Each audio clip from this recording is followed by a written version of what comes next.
Hello, Internet. Thank you for joining us. Welcome to the show. Let's recap the Utah Jazz and what's happened this week. My name is Darren. That is AJ. And this is the DNA Sports Recap. Roll the intro.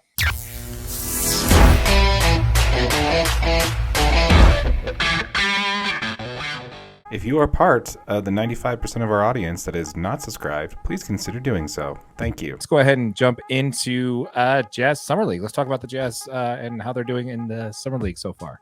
0 for 2 so far. They're 0 for 2. I mean, the Jazz opened up game 1 against Oklahoma City. They ended up losing in that game. They came out and just really didn't shoot the ball very well, especially from 3. They only shot 26% from 3. Oklahoma City kind of torched them. They shot 41% from 3 in that game, which anytime there's that big of a swing in 3-point shooting, it can get out of hand very quickly. Any NBA fan knows that. Yeah, I will have to say the one thing that stood out to me in game 1 is just how Ochai Agbaji looks like a man among boys, man. Oh, yeah.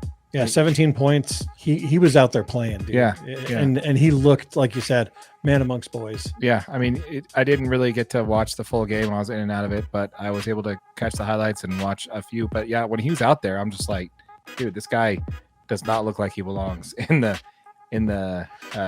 Summer League games. Like, okay, we see what we need to see. Let's pull him out. I think that some of that is the Jazz just, Ochai does need some more reps. He played at the end of last season, but he needs to get some of those reps with NBA talent players on the floor. You're going to see some of that in Summer League. Anytime Ochai can get on the floor and run 5-on-5 is going to help his progression, and we're going to see him develop. On Ochai Agbaji, in the last 23 games of the final 23 games of last season, he averaged 13.7 points per game, 2 rebounds, and 2 assists, with 20 of those games being starts. Pretty impressive.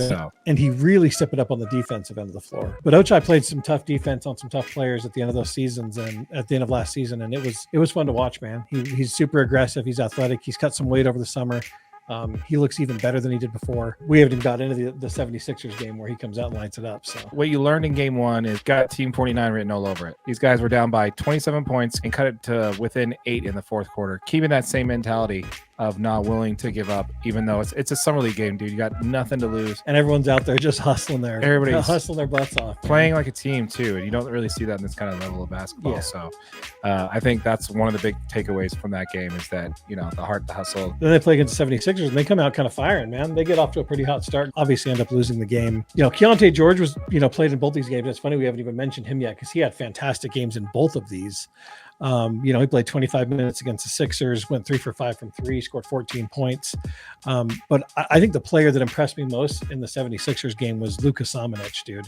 Okay. The dude can ball. And if you watched it, chime in, leave a comment. I want to know what your guys' thoughts are, but it gets me excited to watch this guy.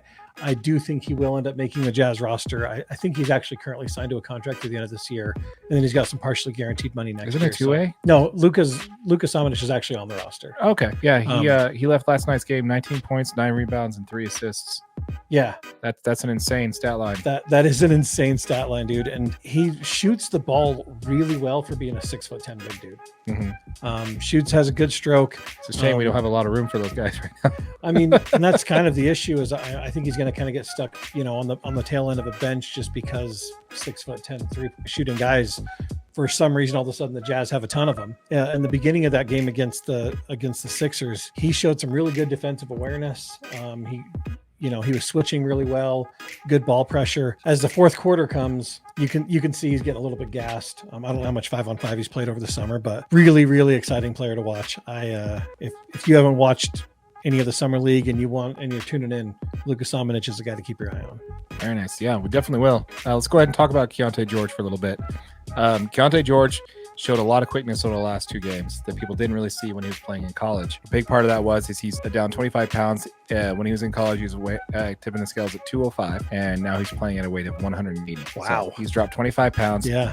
He's been very, very quick, very light on his feet.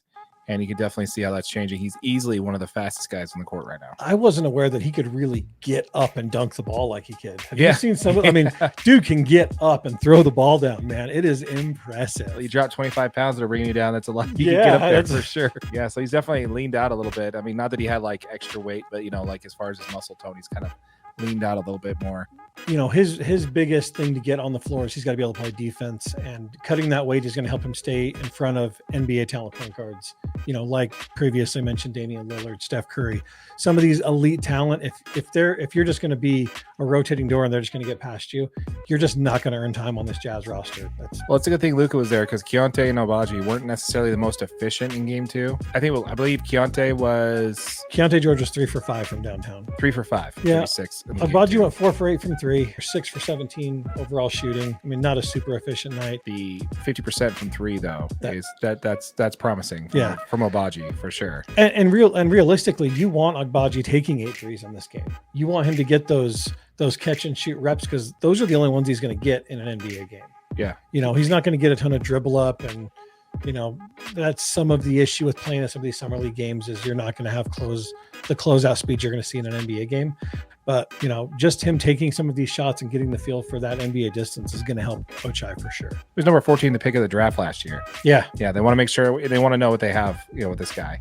Jazz Summer League here. You looking forward to I am Vegas? looking forward to Vegas for sure. Like I said, I'm really hoping to see Taylor Hendricks get on the floor, Bryce Sensabaugh, and just kind of see what some of these Jazz rookies have. You know, get some 5-on-5 minutes underneath them, and hopefully the Jazz have a strong showing down there. You're watching this on YouTube. Keep in mind this is available as a podcast. You can find it wherever you find your podcasts. It's also going to be on our YouTube channel underneath playlists, and it'll be labeled as podcasts. Yep. And if you're watching on YouTube, make sure you like it, share it. If you know anybody that might even be interested in this content, make sure you hit that subscribe button and keep commenting. We've said it a few times, but we love interacting with you guys. All your comments and opinions are awesome. It's a ton of fun for us. So yeah, absolutely. Keep it coming. And again, really appreciate it, guys. In the last 3 weeks, you guys have tripled our subscriber count. So keep that going. We really appreciate it. It's been fun. Yeah, absolutely. Once again, folks, my name is Darren. That is AJ, and this has been the DNA Sports Recap. Till next time.